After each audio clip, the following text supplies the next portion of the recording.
ሰላም ጤና ይስጥልኝ አድማጭ ተመልካቾቻችን፣ ይህ የፍኖተ አማራ ዝግጅት ነው። ፍኖተ አማራ ዝግጅቱን በዘመድ ሳተላይት ቴሌቪዥን እና በፍኖተ አማራ ዩቲዩብ ቻናል ስለ አማራ የፋኖ የአማራ የህልውና የፍትህና ኢትዮጵያን የማስቀጠል ትግል በአጭር ጊዜ በሚጠበቀውና የታሰበለትን ግብ ያሳካ ዘንድ መሰናክሎችን፣ ተግዳሮቶችን፣ የጠላትን አካሄድ ማንነት፣ ያሉትን አጠቃላይ ሁኔታዎች የሚዳስስ የህልውና ትግላችን ዳር እስኪደርስ የሚሰራ ሚዲያ ነው። እንግዲህ ዛሬ አዲስ እንግዳ ይዤ ቀርቤያለሁ። ለሚዲያው አዲስ አይደለም፣ ለፍኖተ አማራ ነው አዲስ የሆነው። እንግዲህ ያሬድ ኃይለ ገብርኤል የአስተዋይ ሚዲያ አዘጋጅና አቅራቢ ነው። ያሬድ የፍኖተ አማራን ግብዣ ተቀብለህ እንኳን ደህና መጣህ። እንደምን ዋልክ? እንኳን ደህና ቆየን። አድማጮችንም እንኳን ደህና ቆያችሁኝ እላለሁ። እኔ እንግዲህ አስተዋይ ሚዲያ አቅራቢም አዘጋጅም ነኝ። ስለጋበዝከኝ በጣም አመሰግናለሁ። አመሰግናለሁ ያሬድ። ያሬድ ኃይለ ገብርኤል ማን ነው? አስተዋይ ሚዲያስ ምንድን ነው? ለሚል ለፍኖተ አማራ አድማጭና ተከታይ እስኪ ትንሽ በለን። አስተዋይ ሚዲያ በምን ዙሪያ ነው ዝግጅቱን የሚያቀርብ? በዘመድ ሳተላይት ቴሌቪዥን እንደሚያቀርብ ይታወቃል። ግን በምን ዙሪያ ነው? ዓላማው ምንድን ነው? ምን ለማሳካት ነው? ምን ላይ ነው የሚሰራው? ምን ላይ ነው ትኩረት የሚያደርገው? ያሬድ ኃይለ ገብርኤልስ ማን ነው ለሚለው እስኪ ለአድማጭ ተመልካች ትንሽ እንደ መግቢያ ያህል ወደ ፕሮግራማችን ከመጀመራችን በፊት ያሬድ። እሺ፣ እኔ እንግዲህ ያሬድ ኃይለ ገብርኤል የተወለድኩት አዲስ አበባ ነው። አራዳ አካባቢ ነው ያደግኩት፣ አራዳ ጊዮርጊስ አካባቢ። በዛ ህይወቴ እንግዲህ ያኔ ልጆች ነን፣ ህወሓት አዲስ አበባን የተቆጣጠረበት ጊዜ ነበረ። ከዛ በኋላ በዚህ በተለይ በአማራው ላይ የሚደርሰውን ግፍ በቅርበት እንከታተል ነበር። ምክንያቱም የፕሮፌሰር አስራት ኦፊሳቸው እዛ አካባቢ ስለነበረ ወደዚህ ቸርችል ጎዳና እና እዛ አካባቢ ያሉ ልጆች ከኛ ታላላቆቻችን ናቸው፣ እዛ አባል ነበሩ። ስለዚህ የተገናኘን እየተወያየን ስላለው ሁኔታም ስለ ወቅታዊ ሁኔታም በጣም እነጋገር ነበረ። በዚህ በማዕድ አካባቢ እና ሰልፎች ሲደረጉ አብረን እንወጣ ነበረ። እንዲሁም ደግሞ ፕሮፌሰር አስራትን ባረፉ ጊዜ በቀብራቸው ላይ ተገኝተን ትንሽ ተቃውሞ ማሰምተናል። በወቅቱ በስላሴ ቤተክርስቲያን ዙሪያ እና የአማራ ነገር የገባኝ ከዛ ጊዜ ጀምሮ ነው። ይሄ ደግሞ ብዙ ስለ ኢትዮጵያ ታሪክም እንዳነብ እውነት አማራ ይሄን አድርጓል ተብሎ የሚከሰስበት ነገሮች ሁሉ ሳነብ እና በተለይ በታሪክ ላይ በጣም ብዙ መጽሐፍቶችን እያሰባሰብኩ እያገለበጥኩ ነበር እንግዲህ ያለሁት። አሁን እንግዲህ በአሜሪካን ሀገር መጥቼም እንደዚሁ የታሪክ ላይ ብዙ ስራዎችን እሰራ ነበር፣ ልጆችን በማስተማር ከእንደገና ደግሞ የካቲት 12 ዌብሳይት ከፍቼ ሰዎች እንዲያውቁ በተለይ በጣሊያን ጊዜ በኢትዮጵያውያን ላይ የደረሰው ግፍ ለማሳየት ሞክር ነበረ። ስለዚህ ከሀገሬ ከፖለቲካውም የተለየው አይደለሁም። እንዲሁም ህወሓት ወልቃይት ላይ የስኳር ፋብሪካ እሰራለሁ ብሎ ገዳማቱን ለማንሳት ባደረገው ጥረት ላይ እዛ ውስጥ ደግሞ የተጫወተው ብዙ የዘረኝነት ሚና ነበር እና ያንን በመቃወም ከወንድሞቼ ከሌሎች ወንድሞቼ ጋር ማህበሩን መስርተን በዛም እንታገል ነበር ቤተክርስቲያንን በተመለከተ።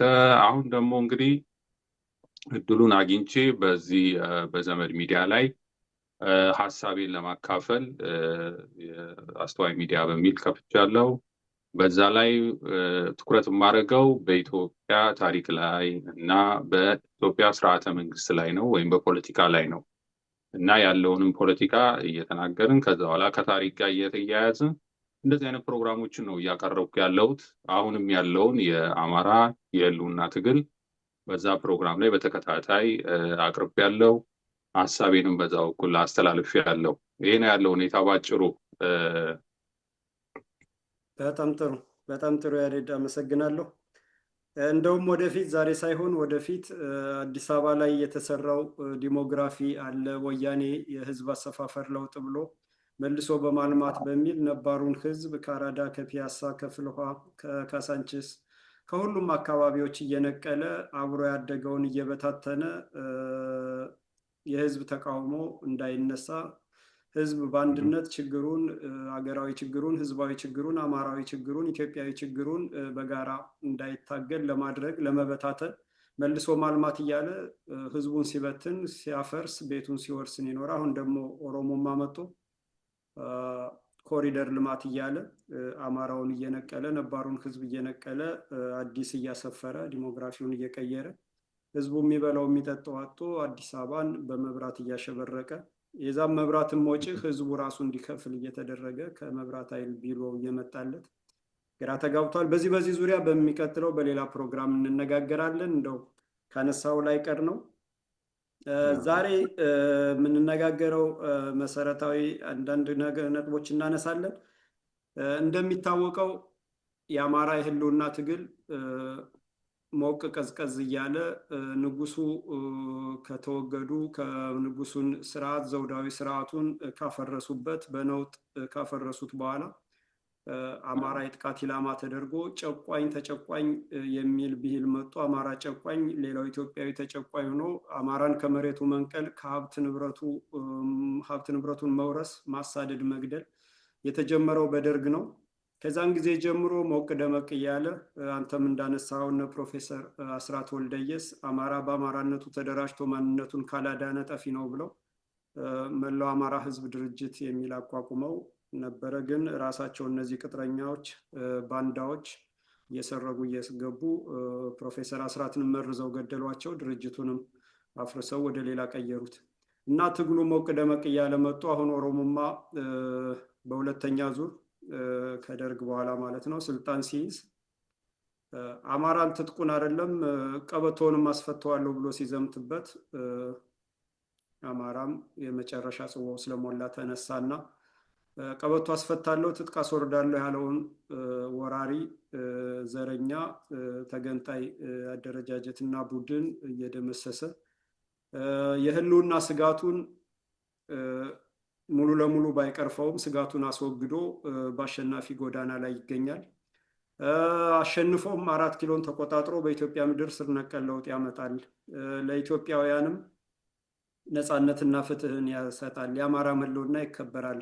የኢትዮጵያም ሉዓላዊነት ተከብሮ ቀጣይነት ይረጋገጣል ተብሎ ሲጠበቅ የጠላቶቻችን የወያኔ ትነግ የብአዴን የኦሮሞማ ሪዮት ዓለም አራማጅ ድርጅቶች ኦሮሞማ ብልጽግና በዋናነት ኦነግ የእነዚህ ቅጥረኞች መልሰው ትግሉን አዙሪት ውስጥ ከተቱት።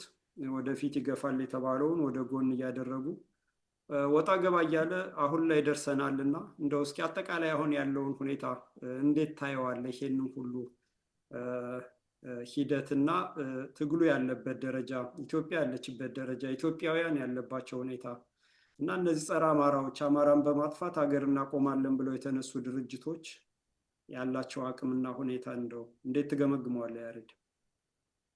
እሺ በጣም ጥሩ ጥያቄ ነው። በጣም ወሳኝ ጥያቄ ነው እና የአማራ ትግል አነሳስ አሁን ያለው አነሳስ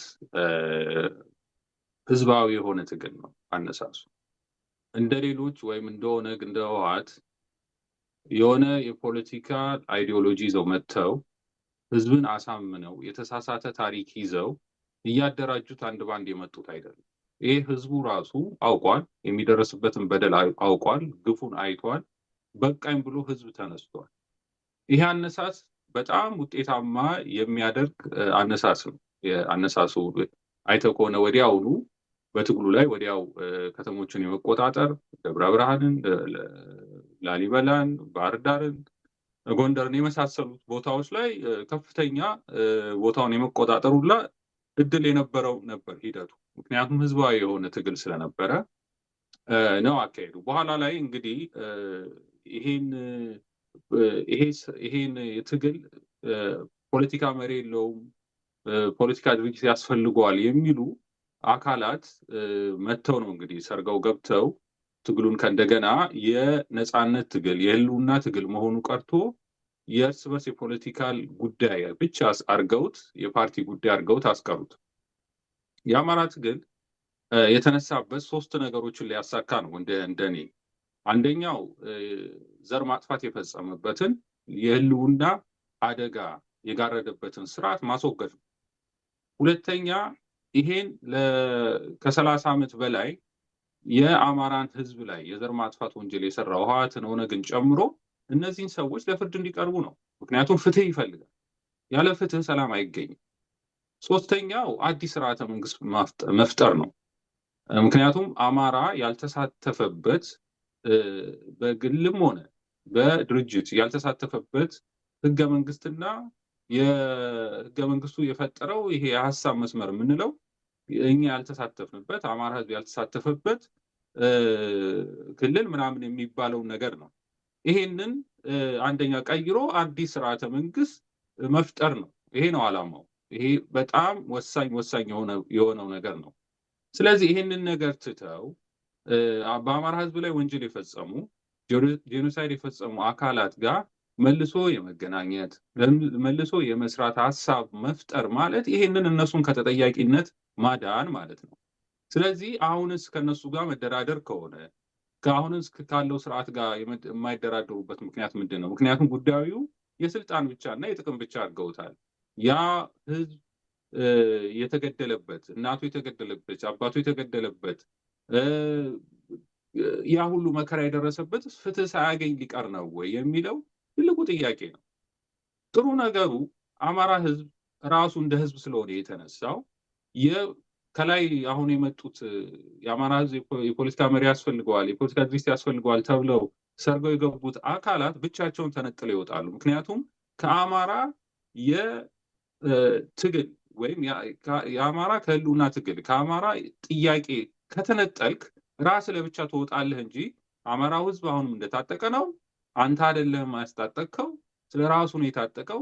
ተጋድሎ ከጠላቱ ማርኮ ነው ያን መሳሪያ የታጠቀውና አሁንም ትግሉ ይቀጥላል። አሁንም የሚደረጉ ትግሎች አሁንም እነሱ ፈጠርን በሚሉት አዲስ አይነት ስርዓት ወይም አዲስ አይነት የፖለቲካ መስመር ሳይሆን አሁንም በነባሩ የነበረው አካሄድ ነው እየሄደ ያለውና እኔ አሁንም እነሱ ተነጥለው ይወጣሉ እንጂ ትግሉ ጠንክሮ ይቀጥላል የሚል ነው ተስፋ ያለኝ። ምክንያቱም እየታወቁ ሲመጡ ራሱ ትግሉ ራሱ እነሱን ነጥሎ ያወጣቸዋልና የሚል እንትን ያለኝ እና እኔ አሁንም ተስፋ አለኝ። የአማራ ትግል በጠንካራ መሰረት ላይ ታንጿል። በተለይ የሚያነሳቸው ጥያቄዎች በጣም ወሳኝ ጥያቄዎች ናቸው። ለውጦቹንም ለማምጣት ቀላል ያደርጉለታል እና ውስብስብ ለማድረግ የሚፈለገው አማራ ህዝብ ከነዚህ ከህወሓት ከኦነግ ጋር ካልተደራደረ አብሮ ካልሆነ ነፃ አይወጣም የሚል ፕሮፓጋንዳ በጣም የሐሰት ፕሮፓጋንዳ ነው።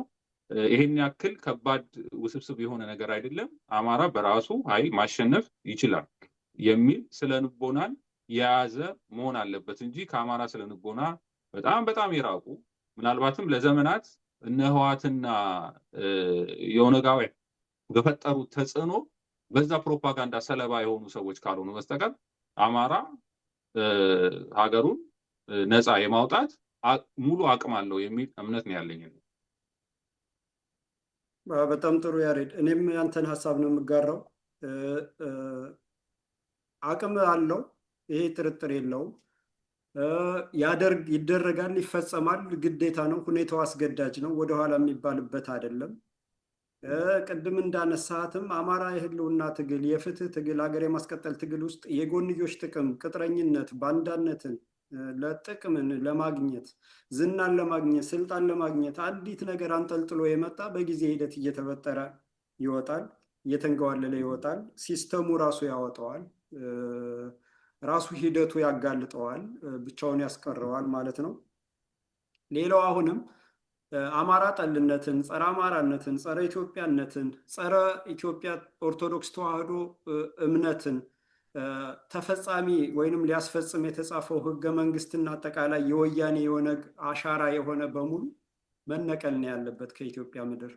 ኢትዮጵያውያን ተግባብተው እንዳይኖሩ ከቦታ ቦታ ሀገራችን ኢትዮጵያ ነው ብለው ሰርተው ደክመው በላባቸው ለፍተው ጥረው እንዳይኖሩ በአማራጭ እንደ አማራጭ ስደትንና ለአረብ ሀገር ግርድናን ቀርቦላቸው ለአቅመ ሔዋንና ለአቅመ አዳም ሲደርሱ ወንዱ እንዲሰደድ ሴቶች ወደ ግርድና እየተላኩ ትውልድ እንዲቆም እንዳይወልዱ አግብተው ወልደው ቤት በሚሰሩበት ሰዓት ይህንን እድሜያቸውን እያጠፉ የተሰራው ሆን ተብሎ ጸረ አማራነት ጸረ ኢትዮጵያነት የሚነቀለው ወያኔ የተከለው ስርዓት ሲነቀል መሆኑን መላው ኢትዮጵያውያን አሁን የተረዳ ይመስለኛል። እና እነዚህ ኢትዮጵያን በዘር በሃይማኖት በአካባቢ ከፋፍለው ማንነትን በመታወቂያ ጽፈው እርስ በርስ አናክሰው ደም አቃብተው ኢትዮጵያን ለማፍረስ የኢትዮጵያን ሉዓላዊነት ነጥቀው ለክልል ሰጠው ኢትዮጵያን ምስቅልቅል ውስጥ ከተውና አፍርሰው ሀገር እንገነባለን፣ በአማራ መቃብር ላይ ኢትዮጵያን እናቆማለን ያሉ የነፃነት ተዋጊዎች፣ ነፃ አውጪዎች፣ ነፃነት ግንባር እያሉ የተነሱት ጋር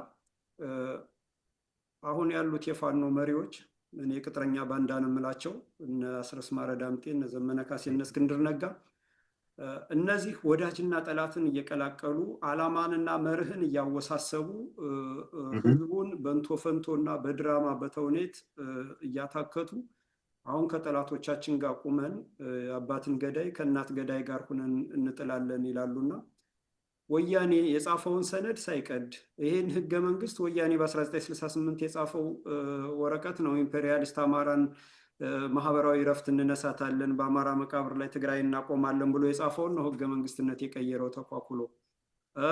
አጽመርስታችንን ወሮ ሀብት ንብረታችንን ወርሶ ማንነታችንን ደምስሶ ዘር ያጠፋ ወንጀል የፈጸመ ነው እና ይሄንን ሁሉ ሳያቆም ይሄንን ሁሉ ሳያምን ይሄን ሰነድ ሳይቀድ አሁንም የወረረውን አጽመርስት ወሮ በያዘበት ሁኔታ እንደገና ለመውረርም ወልቃይት ጠገዴ ጠለምትን እዛ አካባቢ እየተሽከረከረ ባለበት ሁኔታ አብረን እንሰራለን ማለት እንደው ምን ማለት ነው? ለአብዛኛው ለኢትዮጵያ ህዝብ ይገባዋል። ግን እንደው ያልገባው ደግሞ በቅን ልቦና አስረስ ማረ ዳምጤ ወይንም ዘመነ ካሴ ወይንም እስክንድር ነጋ ፋኖ ነው እና ነፃ ያወጣኛል ብሎ በቅን ልቦና የሚከተላልና ይሄ በቅን ልቦና የሚከተለው ሰው እነሱን ስትተችበት ምኞቱን ተስፋውን ያጨለምክበት ስለሚመስለው ሾህ ይመስላልና ይሄንን እንደው በምን መልክ ማስረዳት ይቻላል ያሬድ?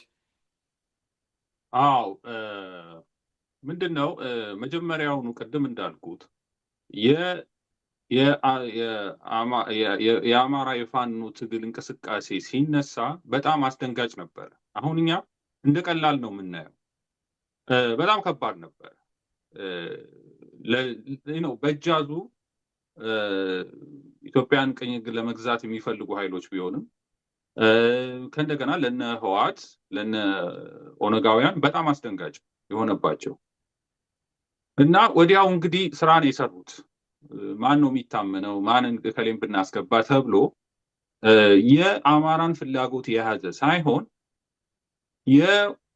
የዓለም አቀፉ ህብረተሰብ ምን ያስደስተዋል በሚል በአብዛኛው እነዚህ ሰዎች በተለይ እስክንድር አሁን ሲያወራ ሰምተው ከሆነ የዓለም አቀፉ ህብረተሰብ ነው የሚለው ወዲያው ቶሎ ብሎ እና አማራ የሚታገለው ራሱ ህልውና ትግል ነው እየታገለ ያለው እንጂ ማን ይከፋዋል ማን ያስደስተዋል ብሎ አይደለም።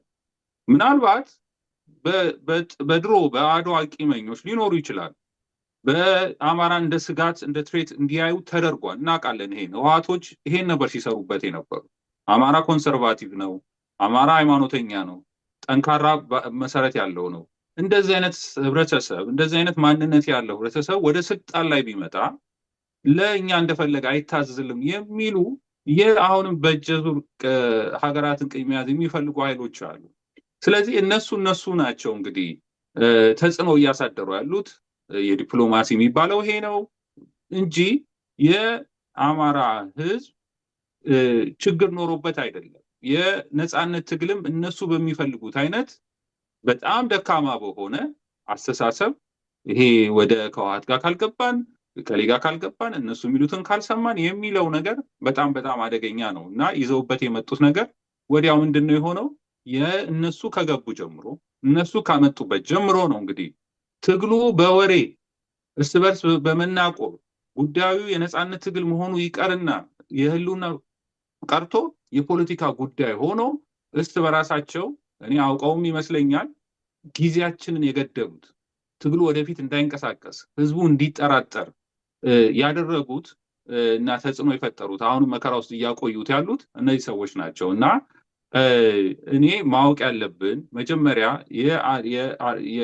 የፋኖ የአርበኝነት የነፃነት ትግል ራሱን የቻለ አደረጃጀት ይዞ ነው መሄድ ያለበት። ቶሎ ብሎ የፖለቲካ ጉዳይ ውስጥ ሊገባ አይገባም። ለምሳሌ እንደዚህ አይነት ትግሎች ያደረጉ ሀገራት አሉ። ለምሳሌ እስራኤልን እንመልከት። እስራኤል ሀገር ለመሆን ስትታገል፣ ነፃ ለመሆን ሲታገሉ በተለያዩ የፓርቲ አይዲዮሎጂ ወይም ፖለቲካ ይዘው አይደለም። አደረጃጀቱ ህዝባቸውን ነፃ ሊያወጣ በሚችል አይነት መንገድ ነበረ።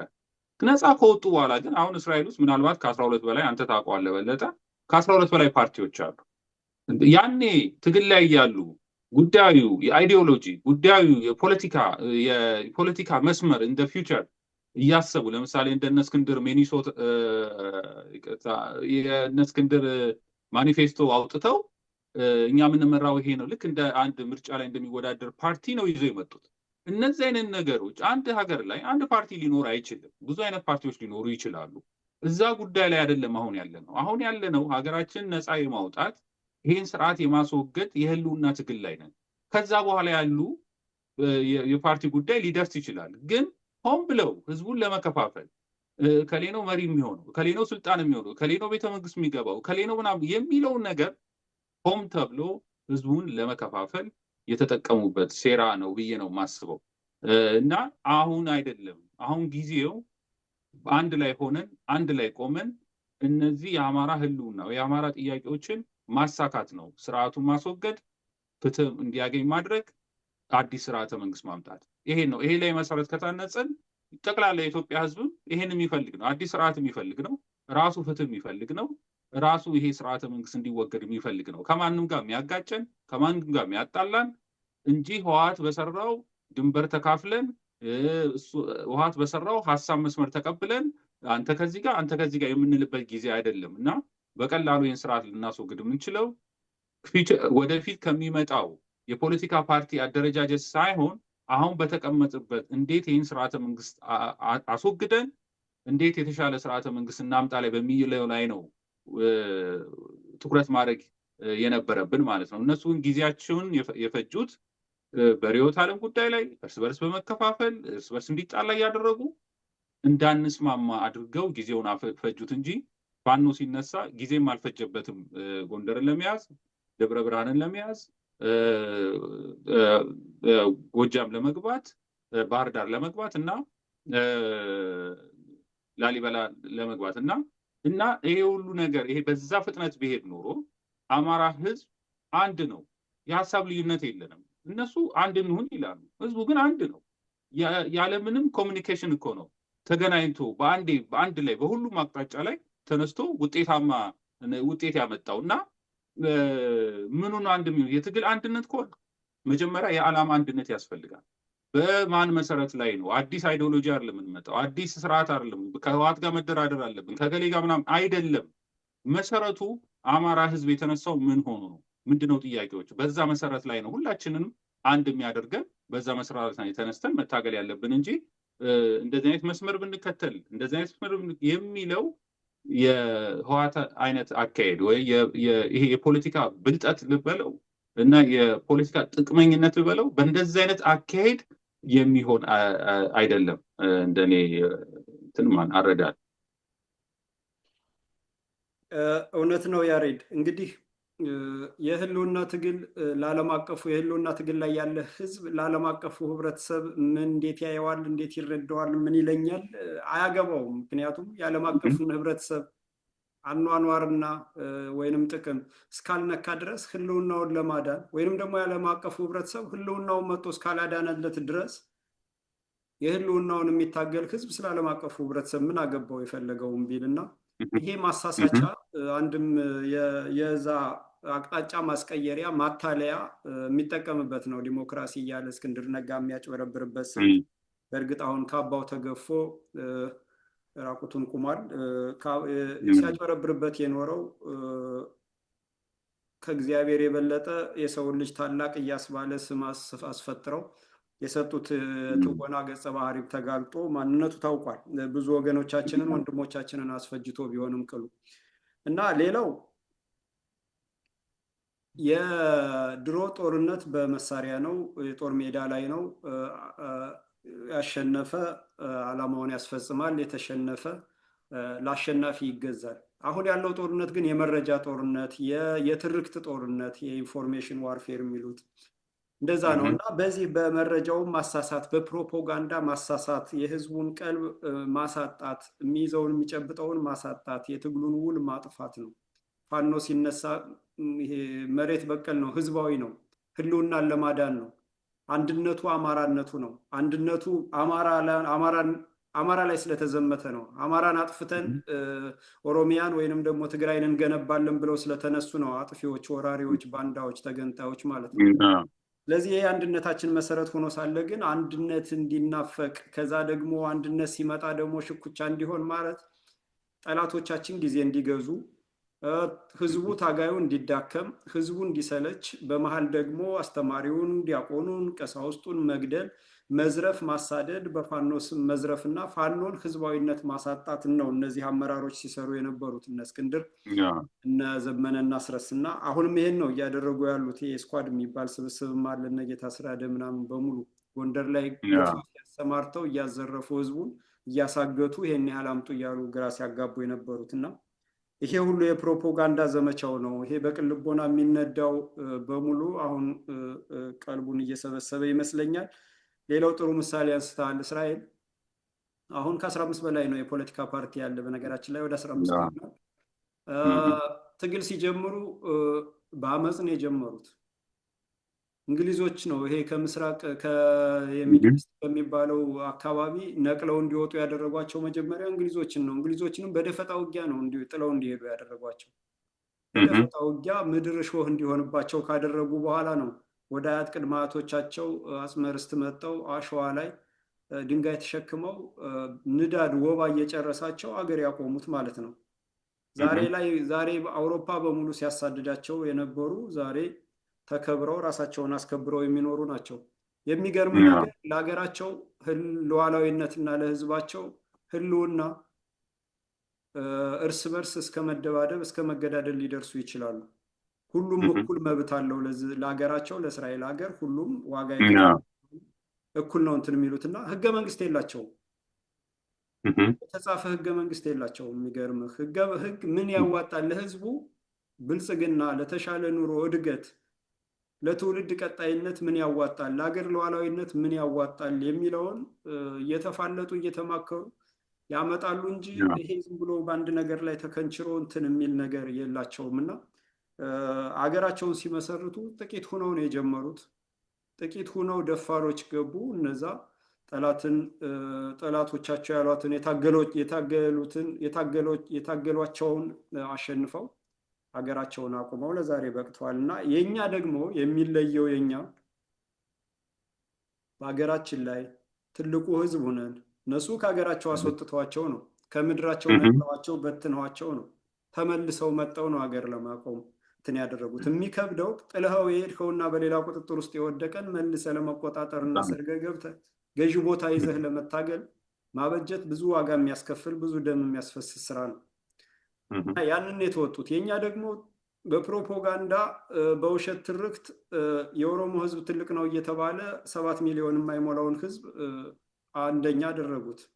አማራን በፕሮፓጋንዳ አንገቱን ዝቅ እንዲል አድርገው አንደኛ ቁጥር ያለውን አገር መስራቹን አገር ያቆመውን መንግስት የፈጠረውን መንግስት ያጸናውን ዘመን ከ3500 በላይ ዘመናት የቆየን ስርዓትና ዘውዳዊ ስርዓት የፈጠረውን ህዝብ መጤና ወራሪ እያሉ ዘመቱበት እና ቦታችን ላይ ምድራችን ላይ አጽመ ርስታችን ላይ ቤታችን ላይ ሆነን ማንነታችንን ማስከበር ከምንም ነገር የበለጠ ቀላሉ ነው እና ይህንን እንዳናደርግ እንግዲህ ማንነታችንን አጥንተው ከፈረንጅ ጋር ተመሳጥረው ከአረብ ሀገር ገንዘብ እየተጫነ ቅጥረኛ ባንዳ እየተፈለፈለ ዛሬም ድል እንዳናደርግ ዛሬም ይሄም ምስቅልቅልና ጅምላ ጭፍጨፋ፣ ጅምላ ዘረፋ እንዳይቆም እያወሳሰቡት ትግሉን ያሉት ቅጥረኛ ባንዳዎች ናቸው እንጂ የጠላት ማንነት ታውቋልና እነዚህ ቅጥረኛ ባንዳዎች ትልቅ እንቅፋት ናቸው ብዬ ነው እኔ የምማምነው። ያሬድ ካንተ ጋር ነኝ።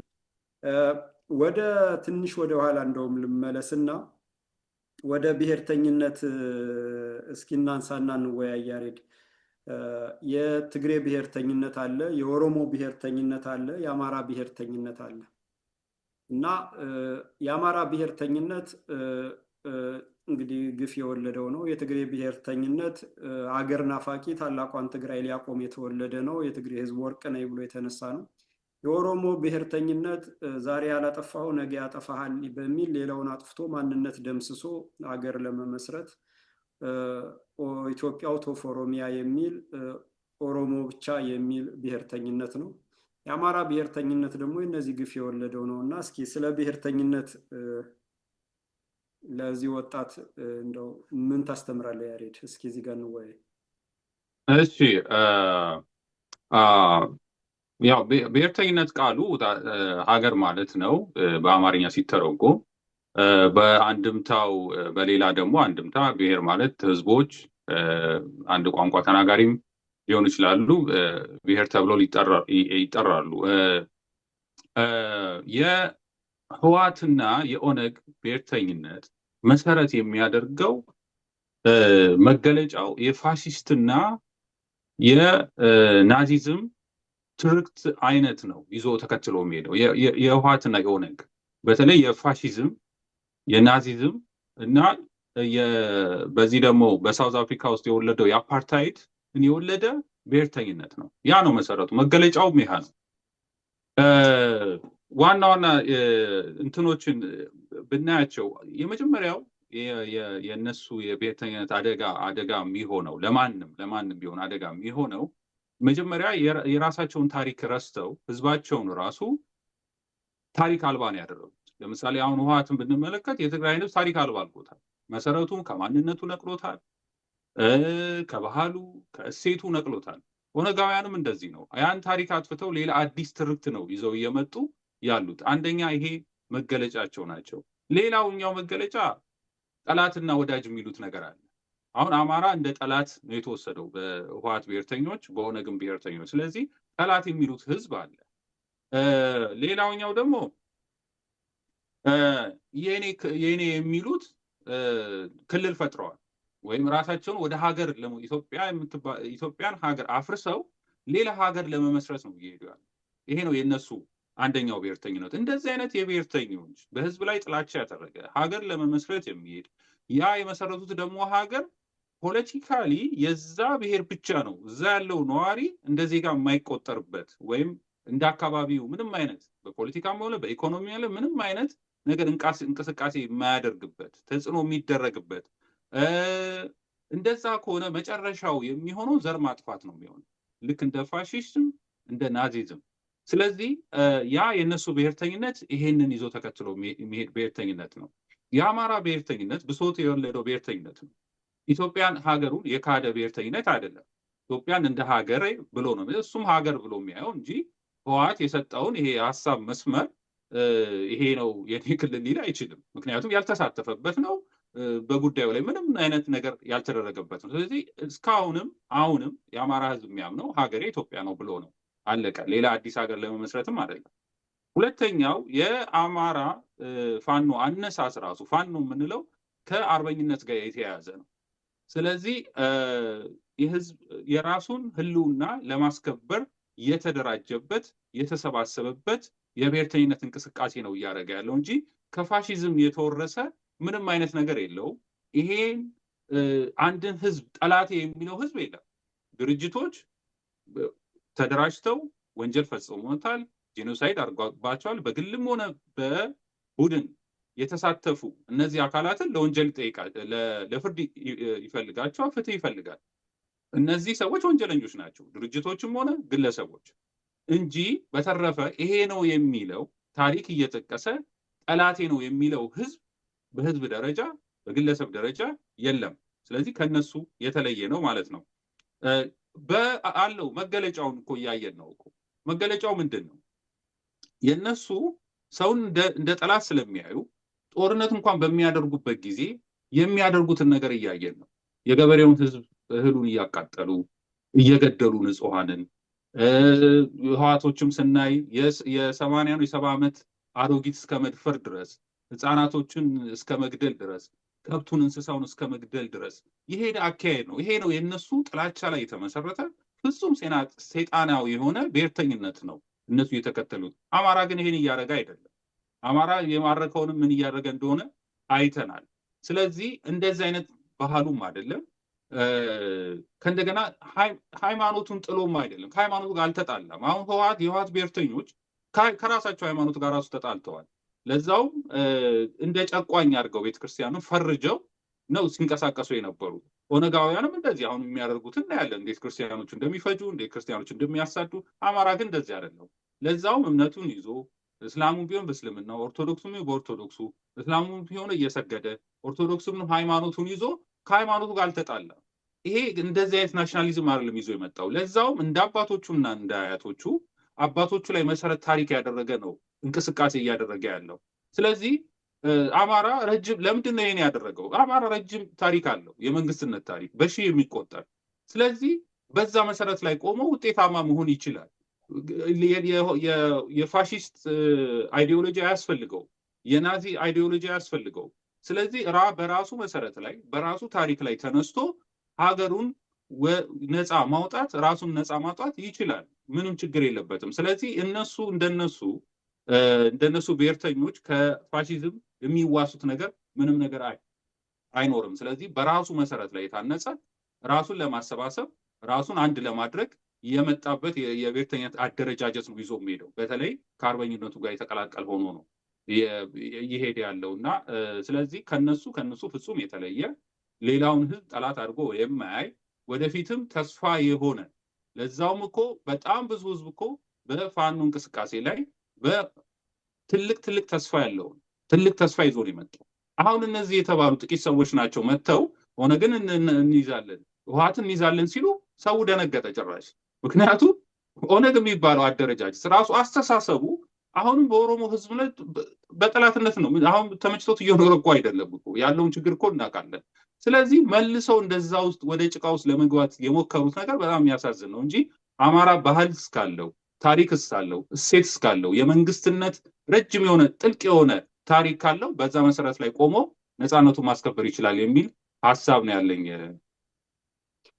በጣም ጥሩ ያሬድ። ይሄንን ብሔርተኝነት ይሄንን ሀሳብ እውነታውን እያወቁ ሆን ብለው ግን የአማራን አነሳስና አማራ ሆኖ ቆሞ አማራነቱን ለማስከበር እሴቱን፣ ባህሉን እና በህይወት መኖሩን ለማረጋገጥ የሚያደርገውን ይሄንን ብሔርተኝነት ልክ እንደ ወያኔ እንደ ኦሮሞማ እኩል ጨፍልቀው ሲያጥላሉና ሲያጠለሹ የሚውሉትን ምን ትላቸዋለህ? እንደው ከምን የመጣ ነው? ከግንዛቤ እጥረት ነው? ጥላቻ ነው? ጸረ አማራነት ነው? አማራ ጠልነት ነው? ያስታውቃል ማን ምን እንደሚልና ለነዚህ ምን እንበላቸው? ማሳሳት ነው። አሁን መገለጫውን ቅድም ያነሳናቸው ነገሮች አሉ። እነሱ ህወሓት ከነበራቸው ናሽናሊዝም እንቅስቃሴ ጋር ምንም የሚገናኝ አይደለም አሁን እያየን ያለ ነው። ስለዚህ መገለጫው ይሄ ነው። አማራ ያሉትን ስለ ልቦና ያውቁታል። ምንድን ነው የህወሓትን ነገር እያሳዩ ማስጠላት ነው እየተደረገ ያለው። ህወሓት ድሮም እኮ ምንድን ነው ህወሓት መጥቶ እንዲዘርፏል፣ ኦነግ መጥቶ ዘርፏል፣ አሁንም የአማራ ብሔርተኝነት ቢመጣ እንደዚሁ መዝረፍ ነው የሚል አይነት ነገር ነው ፕሮፓጋንዳ እየተጠቀሙ ያሉት። ያ እንደማይሆን ልባቸው ያውቃሉ። ግን ይሄ ተራ የፕሮፓጋንዳ እንቅስቃሴ ነው። በእርግጥ አሁን እነዚህ እንደ መሪነን ብለው ለመምጣት የሞከሩት ሰዎች የሚናገሯቸው ነገሮች ከህወሓት ጋር እንሆናለን፣ ከኦነግ ጋር እንሆናለን የሚለው ነገር መልሶ ህዝብን ስጋት ውስጥ ሊከት ይችላል። መልሰው ብአዴን የመሆን መልሰው ሌላ አይነት ነገር የመሆን ወይም ያ ህገ መንግስት እንዳለ ሊቀጥል ነው ወይ የሚለው ሰዎች ስጋት ውስጥ ሊገቡ ይችላሉ። ግን እውነተኛ የፋኖ ትግል እውነተኛ ታጋዮች የአማራ ህዝብም ይህን የሚቀበለው አይደለም። ስለዚህ አይ ሆን ብለው የሚረጩት ፕሮፓጋንዳ ይመስለኛል እንጂ ሁሉም ልቦናው ያውቃል በአሁን ያለንበት መንገድ የአማራ ትግል በምን አይነት መንገድ እየሄደ እንዳለ፣ የኢትዮጵያን ህዝብም ነፃ የሚያወጣ እንዳለ ህዝቡም ራሱ በጉጉት እኮ ይጠብቃል እኮ። የፋኖ መምጣትን የሚጠብቅ እኮ ነው። አማራው ብቻ አይደለም እኮ ሌላውም እኮ ይጠብቃል እኮ። ይሄን እኮ እናውቀዋለን። ምክንያቱም ምቾት ኖሮት እየኖረ አይደለም፣ እየተገደለ እየተሰደደ እየተፈናቀለ ነው ሁሉም ማህበረሰብ።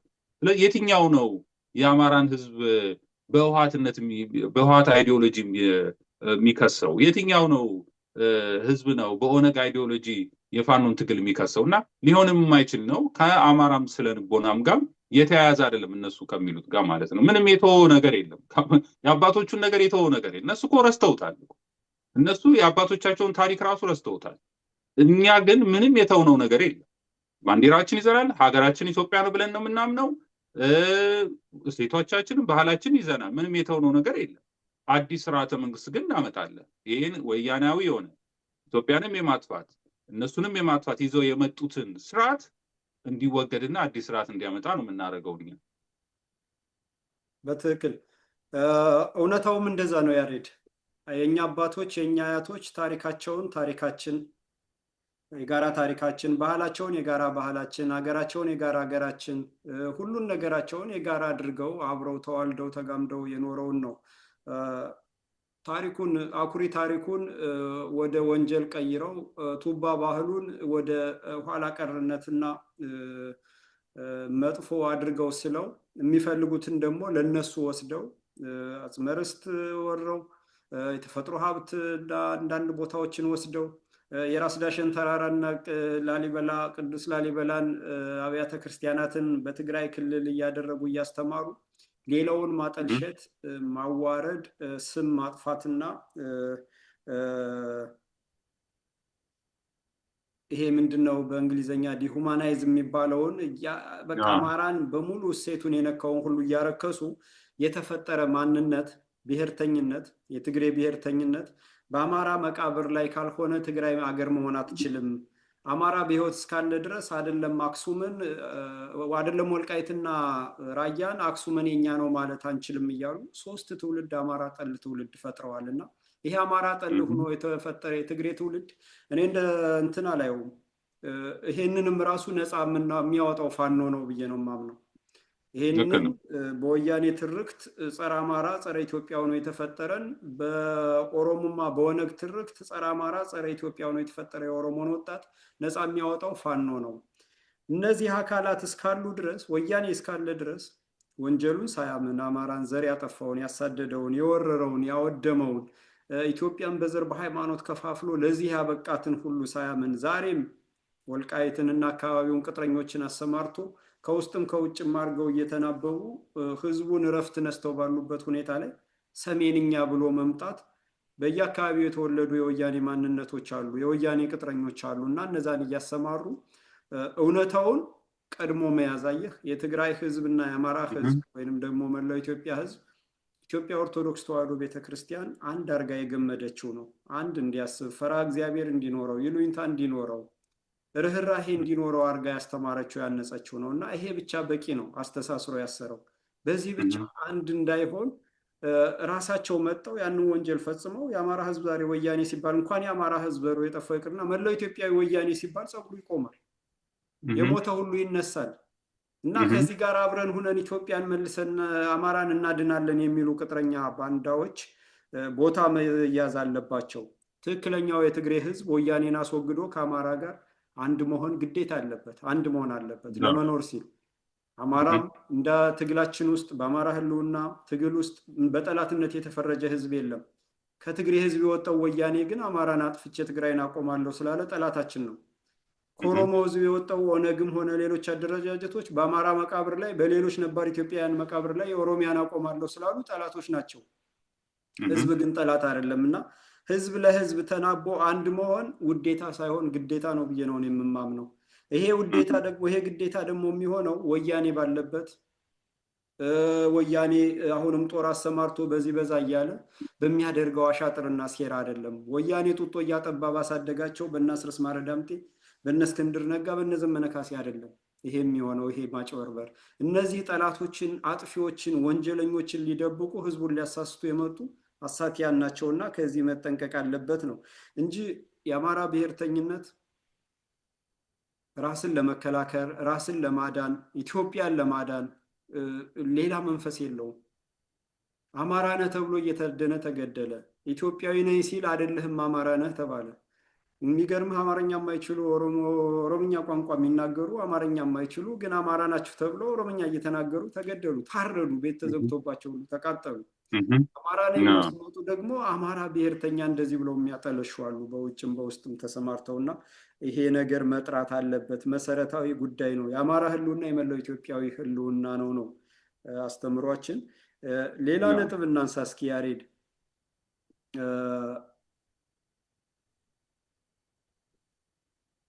በወያኔና በኦሮሞማ ብሔርተኝነት፣ በኦሮሞ ብሔርተኝነት እና በትግሬ ብሔርተኝነት ነው እንግዲህ ራሳቸው መሪዎች የተናገሩት ነው።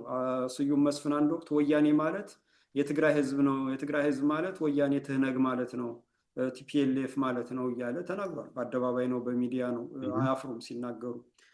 እነዚህም የሚያቀነቅኑት ሽመልስ አብዲሳ ሲነካ የኦሮሞ ህዝብ ተነካ ይባላል። ሽመልስ አብዲሳ ጦር አሰማርቶ በአደባባይ ደግሞ ዘር ፍጅት ሲያውጅ ግን ኖርማል ነው። አብይ አህመድ የዘር ፍጅት ሲያውጅ ኖርማል ነው። ሌሎችም የኦሮሞማ ኤሊቶች የዘር ፍጅት ሲያውጁ እነ ጀዋር መሐመድ ኢትዮጵያ ኦቶፍ ኦሮሚያ እያሉ በሜንጫና በምናምን ቁረጠው እያሉ ሲያዝዙ ሲያስጨፈጭፉና ሲያስገድሉ ኖርማል ነው። አማራ ግን ብሔርተኛ ነኝ ሲል ወይንም ሌላው ኢትዮጵያዊ ስለ ኢትዮጵያዊነት ሲያነሳ የድሮ ስርዓት ናፋቂ እየተባለ ይመታል እና ከአማራ ውጭ ያለው ኢትዮጵያዊ በሙሉ በትግሬና በኦሮሞ ብሔርተኝነት ስልጣኑን የያዙት አካላት ናቸው እነዚህ ብሔርተኞች። እና በእነዚህ እንደው ምን ያህል ጥቅሙና ጉዳቱ፣ ጥቅሙ ተነክቷል ወይንም ህልውናው ታውኳል ወይንም ሰላሙና ደህንነቱ ተነጥቋል የሚለው እንደው ምን ያህል ደረጃ ደርሷል ብለህ ታምናለህ ያሬድ? እንደው ወይንስ እንዴት ይረዳዋል ህዝቡ? ምን ያህል እንዴት ነው የሚያየው? የሚገርምህ ነገር እውነታው በህወሓትም ሆነ በኦነግ ስራ ህዝቡ የመጨረሻው ደረጃ ደርሷል እስከምናውቀው ድረስ። ምክንያቱም የችግሩ ገፈት ቀማሽ ሆኗል። አብይ እንደመጣ በአዲስ አበባ ዙሪያ ላይ የተደረገውን በተለይ ደቡብ ውስጥ የሚኖሩ አዲስ አበባ ዙሪያ ላይ የሚኖሩ ነበር። ከነሱ ነው መጀመሪያ ፍጅቱ የጀመረው። ልብ ብለህ ከሆነ ዙሪያው አንድም ሰው ወንጀለኛ ነው ተብሎ የተጠየቀ የለም። በጣም ብዙ ህዝብ ተፈጅቷል። የዛን በዛ ላይ ዙሪያ የደቡብ ውስጥ ያሉ ልጆች ናቸው። ጌዲዮ አካባቢ ዘግተው ሰው እንዳይሄድ ሁሉ አድርገው። ጌዲዮ ደግሞ በጣም ብዙ ህዝብ ደግሞ የተፈጀው እዛ ነው። ጉራጌዎች ደግሞ እንደዚሁ አሁንም ድረስ በየቦታው ግድያ አለ፣ ፍጅት አለ፣ ትልቅ መከራ እየደረሰባቸው ያሉ አንደኛው ተገዳይ እነሱ ናቸው። አሁን ደግሞ በንግዱ ላይ የንግዱን ኢኮኖሚ በተለይ ገና መርካቶ እናነሳዋለን ብለዋለች አዳነች አቤቤ እና እናጠፋዋለን መርካቶን ብላለች። እና ይሄ ሁሉ ነገር በደል እየደረሰበት ነው እና ዝም ብሎ የተቀመጠ ህዝብ አይደለም። በጣም የመረረው የሚገርምህ የአማራን ህዝብ የሚመለከቱት እነዚህ ሰዎች እንደ ነፃ አውጪ ነው። በአሁኑ ሰዓት ፋኖን ትግል እያዩ ያሉት እንደ ነፃ አውጪ፣ ነፃ ያውጣናል ፋኖ ብለው ነው እየጠበቁ ያሉት። በተለያየ ቦታ ላይም እንደው ድጋፍ የሚያደርጉም አሉ። በነገራችን ላይ ድጋፍ የሚያደርጉ አሉ። እነሱን የማስተባበር ስራ ገና ይቀራል። እኔ ብዙ ስራ ይቀረናል ብዬ አስባለሁ። ወደዛ ነበር መሄድ የሚገባን ነበር። በራሳችን ጊዜ አሁን እነዚህ ክፉ ሰዎች መተው ትግሉን ውስብስብ አድርገው ራሳችን ላይ እንድንያዘው እንጂ እኛ ከዛ ወጣ ብለን ህዝቡን ሞቢላይዝ የማድረግ የማሰባሰብ የሚማረከውን ሰው የማደራጀት ስራ መስራት ነበረብን። ገብቷል። ዝም ብሎ አስሮ የታሰረውን ሰው መልቀቅ አይደለም። እንደዛ አላረጉም። ህወሓቶች ሲያደራጁ ነበረ። ስለዚህ ያን የማደራጀት ስራ የፖለቲካ ስራ መስራት ያስፈልግ ነበረ። በራሳችን ጊዜ እንደዚህ ዌስት ችግር ውስጥ መግባት አልነበረብም ነበረ እና ስለዚህ ህዝቡ መሮታል። እንኳን አይደለም ሌላው ህዝብ የኦሮሞ ህዝብ ራሱ መሮታል። የፋኖ መምጣት ይጠብቅ ነበር እኮ። ሸዋ ውስጥ ያለው ህዝብ እየተሰቃየ አይደል እንዴ ያለው? በተለይ ታርጌት የተደረገው ሁሌም ከአማራ ጋር ተያይዞ ይሄ ህዝብ ታርጌት ሆኗል። የጎበና ልጅ ነህ የምናምን እየተባለ የሸዋ ውስጥ ያለውን ቡድን ታርጌት ሆኖ የሚገደል ነው፣ የሚፈናቀል ነው፣ መሬቱም እንደፈለገ የሚያደርጉት ነው። አሁን በራሱ አየር ማረፊያ እንሰራለን ብለው በጣም ብዙ ህዝብ ከመሬቱን የተፈናቀለው እና ምንም ያገኙት ነገር የለም። እህላቸው አልቋ ወደ ረሃብ ላይ ሊገቡ ነው እነዚህ ሰዎች እና ህዝቡ መሮታል። ስለዚህ ማንን ይዘን ማንን አደራጅተን የሚለው የኛ የቤት ስራ መሆን ነበረበት እና እንጂ የህዝቡ ምሬት ከአቅም በላይ ሆኗል እኔ እንደሚመስለኝ። እና የፋኖ ትግል ይሄን ደግሞ ህወሓቶችም ያውቁታል። ለዚህ ከሆነ ህወሓቶች እኮ በፋኖ ትግል ላይ ተንጠልጥለው መምጣት የፈለጉት እኮ የህዝቡ ምሬት አሁን የደረሰውን ደረጃ ያውቃሉ። ስለዚህ አማራ ግን በቀላሉ ይህን ትግል መቆጣጠር ይችላል፣ መያዝ ይችላል፣ ሀገሪቱን መቆጣጠር ይችላል፣ አዲስ አበባ መያዝ ይችላል። እንዴ ጣሊያን እኮ አዲስ አበባ ሲገባ ነው እኮ ኢትዮጵያን ያዝኩ ያለው። ህወሓት እኮ አዲስ አበባን የያዘበት ጊዜ እኮ ነው የሚያከብረው ግንቦት 7 ብሎ እና ይህን ያክል ከባድ ነገር ሆኖ አይደለም። አዲስ አበባን ከያዝ ስርዓተ መንግስቱን ተቆጣጠርከው ማለት ነው። አዲስ ስርዓተ መንግስት የሚመጣበትን መንገድ አብረህ ትሰራለህ እና ይሄን ያክል ከባድ ነገር አድርገው ውስብስብ አድርገው ግዴታ ህወሓትን ካልያዝን እዚህ ጋር ኦነጋውያንን ካልያዝን በህዝብ የተጠሉትን ሰዎች ካልያዝን የሚባለው ነገር ነው ወደኋላ እየቆተተን ያለን እንጂ ህዝቡ ከፋኖ ትግል ጋር ከፋኖ ህዝብ ጋር ወይም ከአማራ ህዝብ ጋር ለመቆም ዝግጁ ነው። አይቶታል፣ ከዚህ በላይ መሮታል እና ያን ግን እያስመሰሉ አውቀው አማራ ምንም ጉዳዩ ሌላ የሚያስመስሉ አቅም እንደሌለው አድርገው እየፈጠሩ ያሉት በእኛ ውስጥ ያሉ ሰዎች ናቸው እንጂ እውነታው የአማራ ህዝብ የፋኖን ትግል ሁሉም ህዝብ የሚደግፈው ነው የሚል ነው የኔ እይታ ያለው። አሁንም እየሰማን ያለ ነው እሱም ነው። አዎ በትክክል ያሬድ፣ እውነታውም ነባራዊ ሁኔታም ሰው ተረዳውም አልተረዳውም ተገነዘበውም አልተገነዘበውም ያለው ሁኔታ ይሄ ነው። ምክንያቱም አማራን የጥቃት ኢላማ ሲያደርጉት ለአንድ ሀገር መቆም ለአንድ ሀገር ለረጅም ጊዜ ዘመናት ሉዓላዊነት ተከብሮ ህዝቡ ነፃ ሆኖ መቀጠል አንድ ሟች ህዝብ ያስፈልጋል፣ በየትኛውም ሀገር ማለት ነው። አሜሪካ አሜሪካ እንድትሆን ወይንም እስራኤል እስራኤል እንድትሆን የሞተላት የደማላት ህዝብ አለ ማለት ነው። እና ለኢትዮጵያ ደግሞ አማራ ነው የደማላት፣ አማራ ነው ለዚህ ያበቃት። ከወራሪ ጠብቆ ከቅኝ መገዛት ጠብቆ ለመላው ለዓለም ጭቁን ህዝብ ተምሳሌት የነፃነትና የፍትህ ተምሳሌት ሆኖ ያቆያት ነው። እና አማራን ማጥፋት ሌላውን ለመጨፍለቅና ለመጨፍጨፍና ለመጨፍለቅ መሰረቱ አማራን ቀድሞ ማጥፋት ነው። ማን ኢትዮጵያውያን የተሳሰሩበትን ገመድ ለመበጣጠስ ደግሞ ኢትዮጵያ ኦርቶዶክስ ተዋህዶን መምታት ነው። ታሪክን ማጥፋት መፋቅ ነው።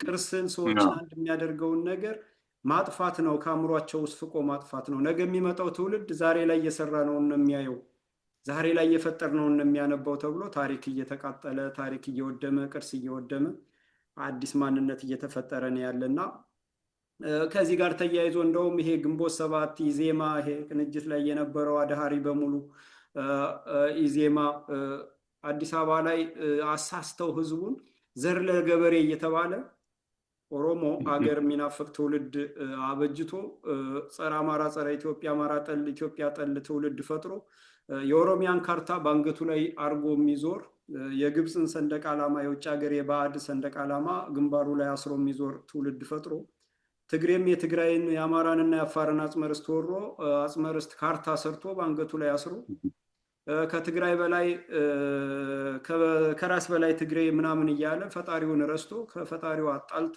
አማራ ጠል ትውልድ ፈጥሮ ይሄ በሚንቀሳቀስበት ሰዓት እነዚህ አዳሃሪ ተቋሚ የሚባሉት ኢዜማ፣ ግንቦት 7፣ ባልደራስ የአዲስ አበባን ህዝብ ዘር ለገበሬ ሲያስብሉት ነበር የሆነ ወቅት ላይ እና ማንነቱን እንዲረሳ። ባልደራስ ደግሞ አዲስ አበባ ለአዲስ አበባ የሚል በታሪክ በቅርስ በምንም ነገር በባህል መሰረት የሌለው ማንነት አዲስ አበባ የሚል ማንነት ፈጥሮ አዲስ አበባን ከአማራ ስነ ልቦና ፍቆ ለማውጣትና አዲስ አበባን ወሮ ለያዘው በዲሞግራፊ ይሄ በህዝብ ሰፈራ ለውጥ በተወረረ አዲስ አበባዎች እነሱ ናቸው ባለቤቶች እነሱ ናቸው ለማስባል ከኦሮሞማ ጋር ተናቦ ባልደራስም እስክንድርም እና በዙሪያው የነበሩ ሰዎች ይህን ሲሰሩ ነበረና ከዚህ ጋር ተያይዞ እነዚህ እኔ ሀሳዊ ኢትዮጵያን የምላቸው ሀሳዊ ኢትዮጵያውያን የምላቸው ምክንያቱም ከመሰረቱ የተፋቱ ህገ መንግስቱ ወያኔንና ኦነግን አገር እንዲመሰርቱ ለማስቻል የቆመ ነው። ብሔርተኝነትን ይሄ መከፋፈልን ህግ ያደረገ ነው። አማራን ጨቋኝ ያደረገ ነው። የነበረውን ስርዓት ነው የሚል ገጽ 2 ላይ እንደገና ተቋሚ ፓርቲዎች አሁንም ገጽ 8 ላይ ተቋሚ ፓርቲዎች በዚህ ህገ መንግስት ይገዛሉ፣ ሊያስከብሩትና ሊያከብሩት ቃል ይገባሉ ይላል። ቃል ገብተው የመጡ ናቸውና ሆን ተብሎ የተፈጠሩ ተቋሚዎች ናቸው እነዚህ አጠቃላይ እና ድርጅቶቻቸው በቃ ግለሰቦችም አሉ ድርጅቶቻቸው አስተሳሰቦቻቸውን የኢትዮጵያ ህዝብ መረዳት አለበት። ይህንን ህገ መንግስት ቃል ገብቶ ለዚህ ስርዓት አባላቶቹን ስልክ ቁጥር የተወለደበትን ቦታ የሚሰራበትን የቤት መኖሪያውን አድራሻ ሁሉ መዝግቦ ሰጥቶ እየተቃወምኩ ነው ነፃ አወጣለሁ እያለ ሲያጭበረብር የኖረ ዛሬም በውጭ ወጥቶ እያጭበረበረ ነው። በህዝባዊ እምቢተኝነት ተመልሰን እንደዚህ እናደርጋለን እያሉ አንዱን ባንዱ ሲያጋጩ የሌለን የማይጨበጥን ወይንም ተረከዙ መሬት የማይነካን ኢትዮጵያዊነት እናመጣለን ብለው አማራን ተብትበው ይዘውታልና ሌላው ኢትዮጵያዊ ስለነዚህ ሐሳዊ ኢትዮጵያኒስቶች በማይሆን ሁኔታ ላይ የአማራን ትግል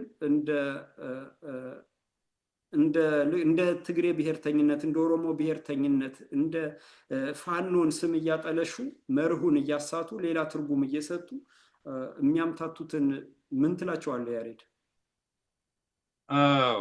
እነዚህ ሰዎች ይኸውልህ ቅድም እንዳልከው ኢያፓ፣ ሜሶን፣ ደርግ የነበሩ ናቸው እነዚህ ሰዎች። ወደኋላ ብትሄድ ብታያቸው እነዚህ ሰዎች ናቸው። እነዚህ ሰዎች ደግሞ በሙሉ የአማራ ጥላቻ ያላቸው ናቸው። የአማራም የኦርቶዶክስ ቤተክርስቲያን ጥላቻ የነበራቸው ናቸው። ይኸውልህ ቅኝ ገዢዎች ኢትዮጵያን ለማፍረስ አማራን፣ ኦርቶዶክስ ቤተክርስቲያንን እናጠፋለን ብለው ካሉ ደርግ መጥቶ የቤተክርስቲያኗን ንብረት ሲወርስ አማራን ሲያሳድድ ቅድም ያልከውን አዲስ አበባ ዋና ከተማ የሸዋ ዋና ከተማ የነበረች ናት። የአዲስ አበባን ዋና ከተማ አውጥቶ የሸዋ ዋና ከተማነት አውጥቶ ወደ ናዝሬት የወሰደው ደርግ ነው። ገብተዋል? ወደ ናዝሬት የወሰደው እና ይሄ ሁሉ ነገር ሲሰሩ ሰዎች ኢትዮጵያን ለማፍረስ ነው። ባይ ዲፎልት በተዘዋዋሪ ኢትዮጵያን ለማፍረስ ነው ማለት ነው። ኢትዮጵያን ያቆማት ምሰሶ የሆኑትን ነገሮች ስታጠፋ ጠላት አድርገህ ስትወስድ ኢትዮጵያን እያጠፋ ነው ማለት ነው። ኢያፓም እንደዛ ነበር። አማራን ገዢ መደብ አድርጎ በጠላትነት ፈርጆ እንደ ህዝብ የዋለልኝን ትርክት የሚያራምድ የነበሩ ሰዎች ናቸው። ሜሶኖችም እንደዛው ናቸው።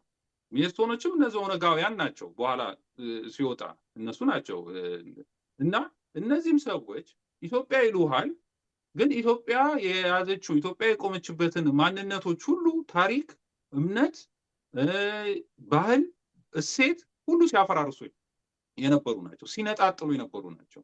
የብሔሮች ኢንስቲትዩሽን ብሎ የተቋቋመው በደርግ ጊዜ ነው።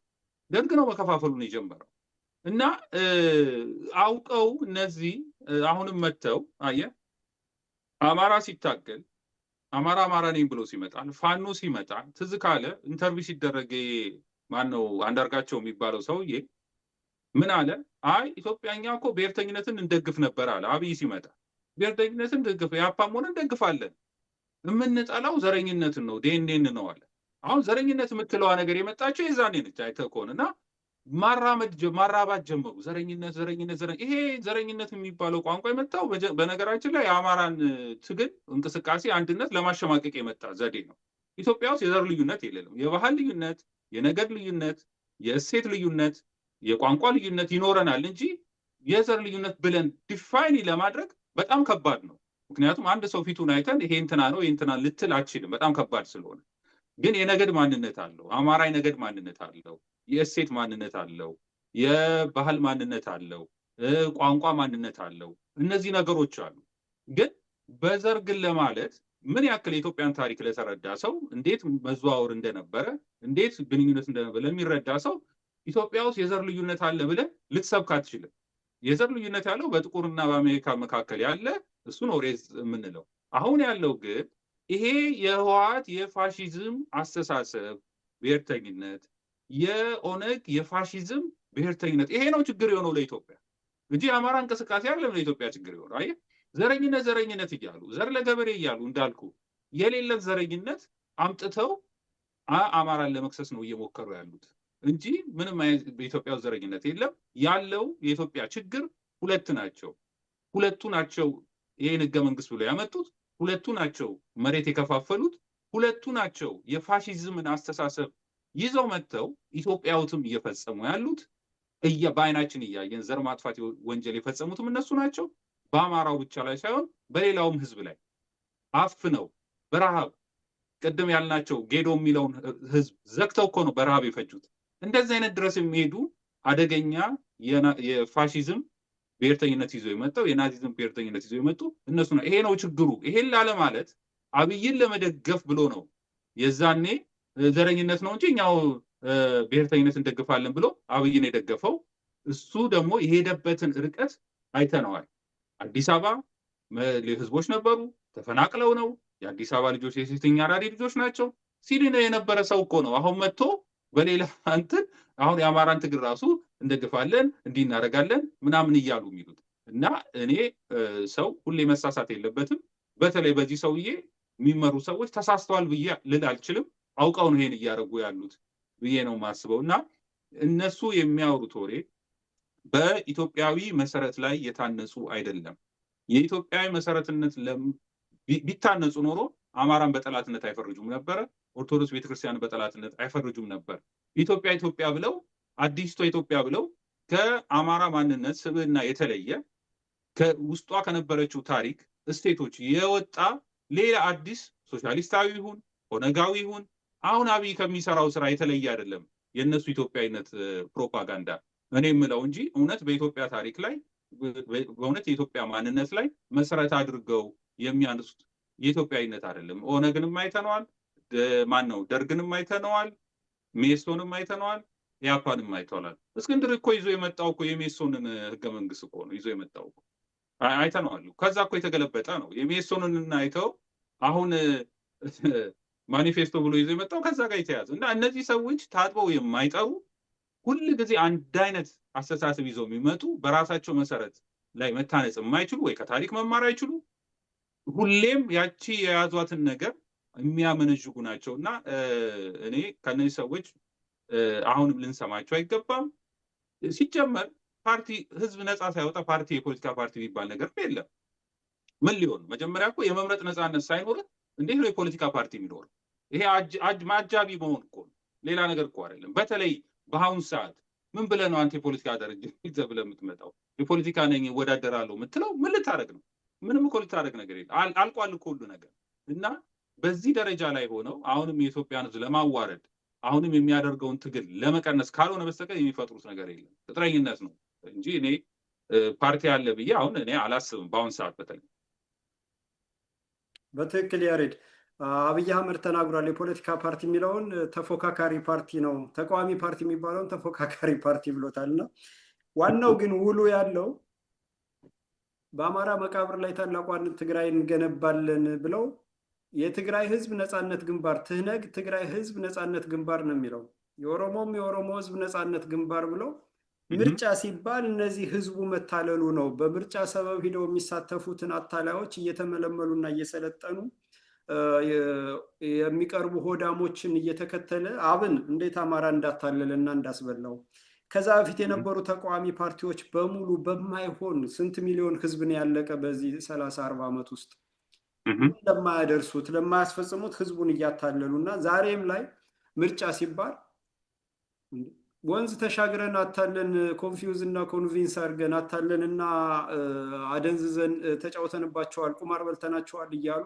ስለ ምርጫ ማሰብስ ምንድን ነው የሚለው ነው አጠቃላይ ህዝቡ ግንዛቤ መያዝ ያለበትና ኢህአፓም የኤርትራ ህዝብ በሻቢያነት ሲደራጅ፣ የትግሬ ህዝብ በትህነግ በነፃነት ግንባር ሲደራጅ፣ የኦሮሞ ህዝብ ሁሉም የሻቢያም የትግሬም የኦሮሞም በነፃነት ግንባር ሲደራጁ አማራው አማራ ብሎ እንዳይቆም ነው ኢህአፓ ኢትዮጵያ ህዝባዊ ፓርቲ ነው ምናምን ብለው የፈጠሩት እና አማራውን ሰብስቦ ያስፈጀ ነቃ ያለውንና እንደው ነቃ ያለውን በሙሉ ከአርሶ አደሩ ሳይቀር ያስፈጀ ነው ኢህአፓ ማለት እና አላፊዎችን እንኳን በውላ ያውቋቸውም የኢህአፓ ሰዎች። ሁለተኛ የትግሬንና የኦሮሞን ተጨቋኝነት ደርግ ያመጣውን ጨቋኝና ተጨቋኝ የደገፈ ነው። የሚገርምህ ነገር ተገንጣይነታቸውን የደገፈ ነው። የሚገርምህ ነገር እና ስልታዊ ሆኖ አማራን እየሰበሰበ የሚያስበላን ድርጅት ኢህአፓ እያሉ ዛሬም ስሙን የሚጠሩ ሰዎች አሉና ዛሬም ተመዝግቦ ይንቀሳቀሳል። የወንጀለኛ ሜሶኑም የኦሮሞዎች ነው። ልክ ዛሬ ኦፌኮ፣ ኦላ፣ ኦሳ ምናምን እያሉ እንደሚጠሩ ስም ሜሶንም የደርግ ነው፣ እንትን የኦሮሞ ነው፣ ደርግም የኦሮሞ ፓርቲ ነው፣ ሜሶንም የኦሮሞ ነው፣ ሁሉም የኦሮሞ ናቸው። እና ዛሬ ደርግ ውስጥ የነበሩ ኦነግ ሁነው መጡ እንደገና አሁን ስልጣን ላይ አሉ። ሜሶን ውስጥ የነበሩት ደርግ ውስጥ የነበሩትም ተከፋፍለው ነው የነበሩት። እና እነዚህ ሁሉ አጭበርባሪዎች እና አታላዮች በነበሩ ሰዓት እነ አንዳርጋቸው ጽጌ፣ እነዚህ እነ ሻለቃ ዳዊት ምንም ያለው በሙሉ እዚህ ጋር አታላይ ኢትዮጵያዊ እያለ የሚያጭበረብረው በሙሉ አማራን ሲያስመታ የኖረ ሶማሌ ዚያድ ባሬ ኢትዮጵያን በወረረበት ወቅት ከሶማሌ ጋር አግዘው እኮ ኢትዮጵያን የወጉ ናቸው እኮ። ኢትዮጵያ አንዳርጋቸው ጽጌ እኮ ራሱን አገሩን ሊታገል የወጣን አርሶ አደር እኮ ታንክ እያስተኮሱ ያስመቱ ናቸው እኮ ከኦነጎች ጋር ሆነው ከወያኔ ጋር ሆነው እኮ ያስመቱ ናቸው። እና እነዚህን አጭበርባሪዎች የኢትዮጵያ ሕዝብ በጠላትነት ነው መፈረጅ ያለበት። ነገ ለፍርድ ነው መቅረብ ያለበት። ህልውና የሚመጣው ህልውናን ለማዳን ያሬድ መጀመሪያ እንደተናገርከው የዓለም አቀፉ ማህበረሰብ የከሌ ማህበረሰብ የሚባል ነገር የለም። ተፈጥሮ ነው ማንነትን ማዳን። ስለዚህ ማንነትን ለማዳን ማንነትን ሊያጠፋ በመጣ ላይ የሚወሰደው ማናቸውንም እርምጃ ቅዱስ ነው ብዬ ነው የማምነው። እና ተፈጥሯዊ ስለሆነ ማለት ነው። ተፈጥሯዊ ነው። ማንነቴን ሊያጠፋ የመጣን በምችለው አቅም የፈለኩትን አድርጌ አጥፌን ማጥፋት ተፈጥሯዊ ስለሆነ የኢትዮጵያ ሕዝብ በሙሉ ይሄን መገንዘብ አለበት። የፋኖ የህልውና የአማራ ህልውና ሲባል የኢትዮጵያውያን ህልውና ነው። የፍትህ ሲባል ፍትህ የተጓደለበት፣ ዘሩ የጠፋ የተበደለ፣ የተወረረ፣ ማንነቱ የተደመሰሰ፣ ቋንቋው ባህሉ የተፋቀበት፣ መከራ ግፍ የደረሰበት በሙሉ ፍትህ ያገኛል ነው። እና ኢትዮጵያ መቀጠል ደግሞ አስገዳጅ ነው። ኢትዮጵያ ካልቀጠለች ማንም ኢትዮጵያዊ በሰላም ሊኖር አይችልም። ኦሮሞ ሀገር፣ የትግሬ ሀገር የሚባል ቅዠት ነው ነው። እና በዚህ ልክ ነው የኢትዮጵያ ህዝብ መረዳት ያለበት። አሁን የመጨረሻው ምዕራፍ ላይ ነን ያለን። ይሄ ሁሉ ዶክተር ደብሩ ባለፈው ምን አሉኝ? ኢትዮጵያ አማራ በሰላም የኖረው ለ33 ዓመት ብቻ ነው በንጉሱ ጊዜ። ከዛ በፊት በሙሉ እድሜ ልኩን ሲዋከብ ነው የኖረ በጦርነት ሀገር ዳር ድንበር ለማስከበር። ንጉሱም እንትን ካሉ በኋላ ደርግ እያሳደደ የፈጀው አማራውን ነው ከምሁርና ከመኮንኖች ጀምሮ። እነ ራስ አበበ አረጋይን ሳይቀር እና አክሊሉ ሀብተወልድን የሚያካክሉ ሰዎች እነ በላይ ዘለቀን ሳይቀር አንገታቸው ውስጥ ገመድ እየጠለቀ እንዲጠፉ ያስጨረሷቸው ባንዳ ልጆች ናቸው አሁን እነዚህ ወራሪዎች። እና ይሄ ከዚህ በኋላ ይሄ ሁሉ አሁን ማብቃት አለበት ነው።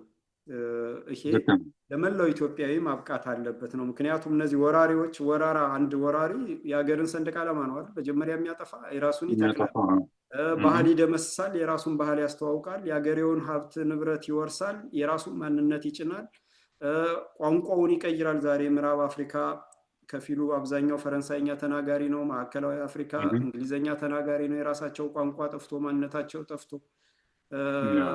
ያለ እና ይሄንን ሁሉ አስከብሮ የኖረን አማራ በጨቋኝነት አድርገው ኢትዮጵያ እንደዚህ የሚሉትን በሙሉ ቦታ ማስያዝ አለብን ነው የኔም አቋም። ያሬድ እንደው የመጨረሻ የምትለው መልእክት ካለ በልና በሚቀጥለው ዝግጅታችን ወደ ፋኖና ስለ ህልውና ትግሉ አንዳንድ ጉዳዮች ላይ እንወያያለን። አይሆፕ አንተም ጊዜ ይኖርሃል ብዬ አስባለሁ። በእኔ በኩል እንደው ማነሳውን ነጥብ ጨርሻለሁ። በአንተ በኩል የምታነሳው ካለ ወይም የምትጨምረው ነገር ካለ? አዎ ምንድን ነው አሁንም የአማራ የፋኖ ትግል በጣም በጣም ወሳኝ ነው። አሁን ቅድም ያነሳናቸው በጣም ወሳኝ ነገሮች ናቸው። የህወሓት የኦነጋዊው አስተሳሰብ አይተነዋል። ለ30 ዓመት ምን እንዳመጣ በሀገራችን ላይ ስደት ነው፣ መከራ ነው፣ መዋረድ ነው። አሁን ደግሞ የደረስንበትን ነገር አይተናል። ይሄ ሁሉ መፍትሄ ሊኖረው የሚችለው ብዙ ጊዜ እነዚህ አንዳንዴ ለዛው አንዳንድ ሰዎች ምን ይላሉ? አይ ጦርነት እኮ ማለቂያ የለውም በድርድር ነው የሚቋጨው የሚሉ ፕሮፓጋንዳ የሚናገረዋል። ግን ይሄ ውሸት ነው። ሁሉም ጊዜ እንደ ናዚ ያለ ናሽናሊስቶች እንደ ፋሺዝም የሆነ ናሽናሊስቶች ተሸንፈው ነው ለውጥ ሊመጣ የሚችለው እንጂ በድርድር የሚሉት ነገር በጣም በጣም የተሳሳተ ነው። እንደዚህ አይነት አሁን ለምሳሌ አንዳንድ ሰው ይጓጓ ይሆናል። ለዛም በአብዛኛው ይሄ በንግድ ስራዎች ምናምን ያሉ ሰዎች ቶሎ ይጓጓሉ። ይሄ ነገር ሰላም ቢመጣ እንደዚህ ቢሆን ሰላም ምናምን ሰላም ያለ ፍትህ አይመጣም። ፍትህ ደግሞ የሚረጋገጠው ይሄን ስርዓት ይዘው ይሄን አስተሳሰብ ይዘው ሲመጡ ሰዎች ሲወገዱ እነሱ ለፍትህ ሲቀርቡ የዛኔ ነው ሰላም የሚመጣው። እና በማይፈጠር ሰላም ዝም ብለን ሰላም ሰላም ማለት የለብን። ራስ ወዳድ መሆን የለብን። እኔ ንግዴ ይበላሽብኛል፣ ሀብቴ ይወረሳል፣ እንደዚህ ይሆንብኛል ብለን ስጋት ውስጥ መግባት የለብንም። ስለዚህ ሰላም ሊመጣ የሚችለው እውነተኛ ፍትህ ሲረጋገጥ ነው። ለዚህ ነው ይሄ ስርዓት፣ ይሄ ፋሽስታዊ ስርዓት፣ የኦነጋዊ ስርዓት፣ የህወሓት ስርዓት ካልተወገደ ሰላም አይመጣም። እንኳን ለአማራው ህዝብ፣ እንኳን ለተቀረው ህዝብ፣ ለኦሮሞውም ለትግሬውም ህዝብ ሰላም ሊመጣለት አይችልም። እንደምታስቡት እነሱ በሚያስቡት መንገድ የተመሰረተ ስርዓት ይሄ ግራ ዘመሙ ፖለቲካ ያመጣው ነው። ሁሌም ቢሆን ብዙ ሰው የሚያስበው ሁሌ የግራ ዘመሙን አስተሳሰብ፣ ምክንያቱም ኢትዮጵያ ውስጥ ዘመናዊ ፖለቲካ ነው ብሎ ያመጡት እሱን ነው። ግን ከዛ የተሻለ አስተሳሰብ፣ አመለካከት እንዳለ ማመን ያስፈልጋል። ከዛ የተሻለ ስርዓተ መንግስት እናመጣለን። ምክንያቱም እኛ ታሪክ ያለን ህዝቦች ነን። ለሺህ ዓመት ስርዓተ መንግስት የነበረን ህዝቦች ታሪክ መንግስት እኛ እናምጣላችሁ ልንባል አይገባም። ራሳችን በራሳችን መልካም የሆነ ስርዓተ መንግስት ማምጣት እንችላለን እና ሁላችንም የፋኖ ትግልን መደገፍ ይኖርብናል ብዬ እላለሁ። እግዚአብሔር ይስጥልኝ። ይሄ ነው የመጨረሻ ነው። በትክክል ያሬድ፣ እውነት ነው። የሰላም ጠንቅ ካልተነቀለ ሰላም ሊመጣ አይችልም።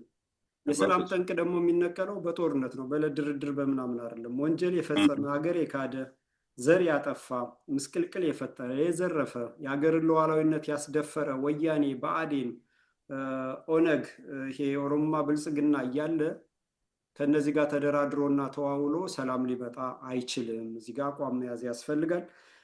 ሌላው ነገር ደግሞ አማራ 3 ትውልድ አማራ ጠል ትውልድን የተፈጠረ ወያኔና ኦነግ የፈጠረው። ስለዚህ አማራ በኢትዮጵያዊነት ስሜት አማራ ብቻ ነው ያለ እንጂ ሌላው በፓስፖርት ነው ኢትዮጵያዊነቱን የሚገናኝ። አባት ሀገር ናፋቂ ነው።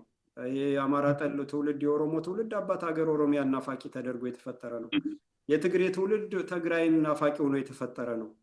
እኔ እንደ ወንጀል አላየውም፣ ግን እንደዛ አድርገው ስለቀረጿቸው ኤሊቱ እንደዛ አድርገው ስላስተማሯቸው ነው። ያ አጥፊ መንገድ ነው፣ መመለስ አለባቸው ነው። ግን ኢትዮጵያዊነት ስሜት እኩል እስከሚመጣ ድረስ አማራ በማንነቱ በብሔርተኝነቱ በማንነቱ መቆም አስገዳጅ ነው። ከዚህ ውጭ ሌላ የለውም።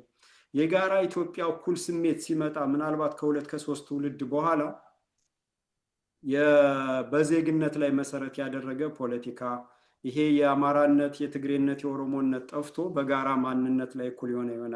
አለበለዛ ግን ሌላው አባት ሀገር ናፋቂ ሆኖ አማራን ብቻ ኢትዮጵያዊ ሁን እያሉ ከማንነቱ አፋተው ከነገዳዊ ማንነቱን ትቶ ልክ እንደ ጥንቱ ኢትዮጵያ እያለ አሁንም እንዲጠፋ የሚሰሩት እነዚህ ሀሳዊ ኢትዮጵያውያን የሚያቀነቅኑት እነ እስክንድር ነጋ የሚያቀነቅኑት እስክንድር ነጋ ጀርባ የተሰለፉት አድሃሪዎች፣ ጸረ አማራዎች 2-3 ትውልድ ቆርጥመው የበሏሉ እነ ሻለቃ ዳዊትን የመሰለና እነዚህን ተከትሎ የሚኬድ ነገር ለአማራ ብቻ ሳይሆን ለመላው ኢትዮጵያዊ አጥፊ ነው እና እውነቱን መቀበል ከእውነቱ ጋር መጋፈጥ አርነት ያወጣል ነው። ይሄንን ደግሞ ይሳካል።